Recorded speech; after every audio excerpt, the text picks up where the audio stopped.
In this video, I will guide you through how to troubleshoot and resolve issues on your WordPress site that may be caused by plugin or theme conflicts.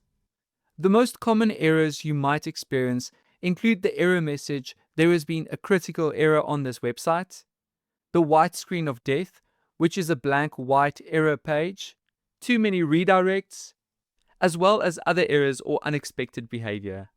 Let's look at how to track down the cause and what to do once you find it. First, we will look at what to do if WordPress identifies the error and allows you to deactivate the plugin. And secondly, if WordPress can't identify the error, I will show you how to deactivate all plugins and switch to a default WordPress theme, and then reactivate them one at a time to find the culprit. So let's start with if WordPress.com recognizes the critical error. If you're logged in and visit your site, you will see this message that says your site hit a critical error. And visitors to your site will see this generic error message. Below your site hit a critical error, you'll see the option to deactivate the plugin causing the problem.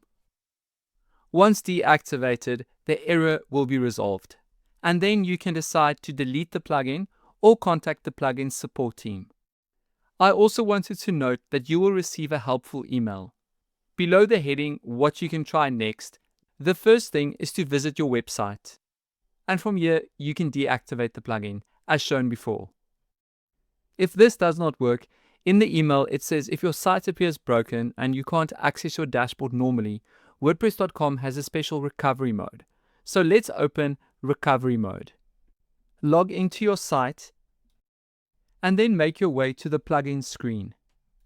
And then you can deactivate the plugin causing the error. And once completed, remember to exit recovery mode.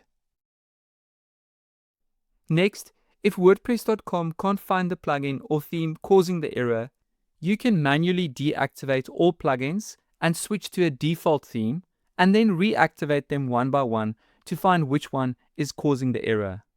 You can do this on your normal site, but I suggest using a staging site.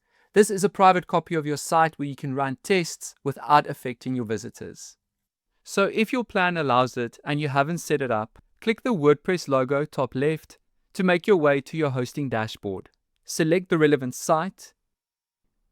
Click the production drop-down beneath your site title and select Add Staging Site. This process will take some time to complete.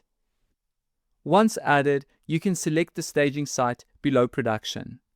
Next, you can open your production site or your staging site by clicking WordPress Admin top right. Now we will make our way to Plugins and open our installed plugins. Then we can bulk select all our plugins, click on Bulk Actions, select Deactivate, and then click Apply. Then you can reactivate them one by one, checking your site each time to see if the issue occurs. And if it occurs when a specific plugin is reactivated, you've identified the conflict.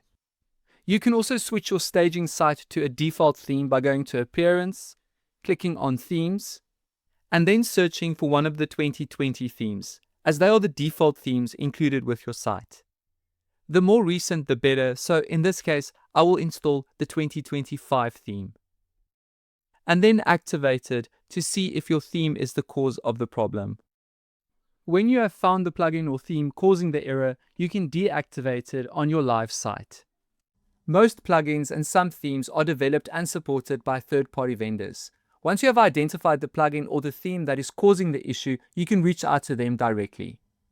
If you need to contact a plugin developer, go to the relevant plugin and click View Details.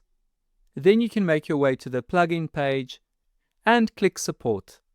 And from here, you will be able to log in and create a topic. But some third-party themes and plugins also provide direct support on their website. All the best with troubleshooting your site.